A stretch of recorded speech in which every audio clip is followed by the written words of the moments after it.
হজ হবে ভ্রমণ ও চিত্ত বিনোদনের উদ্দেশ্যে। জানার বিষয় হলো এই সময়টা কি এখন চলছে?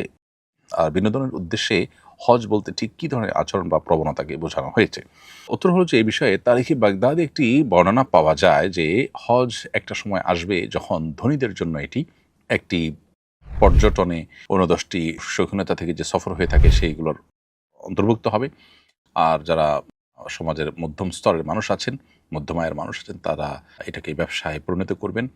আর বড়, বড় আলেম বা কারি যারা আছেন তারা এটাকে মানুষের কাছে দেখানোর বিষয়ে পরিণত করবেন। নাউজুবিল্লাহ, আল্লাহ আমাদেরকে হেফাজত করুন।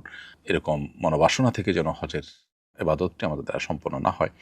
হাদিসটির যে সূত্র হাদিসটি বর্ণিত হয়েছে সেটি কিছুটা দুর্বল। মুহাদ্দিসগণ এটিকে দুর্বল সূত্রে বর্ণিত হাদিস বলেছেন। কিন্তু এটি সত্য যে এই ধরনের নেগেটিভিটি আছে বা এই ধরনের নেতিবাচক দিক আছে আজকাল আমাদের হজের মধ্যে। বিধায় আমাদের সর্বোচ্চ সতর্ক থাকা দরকার এবং হজটা যেন আল্লাহর জন্য হয় সেটির ব্যাপারে সর্বোচ্চ খেয়াল রাখা দরকার।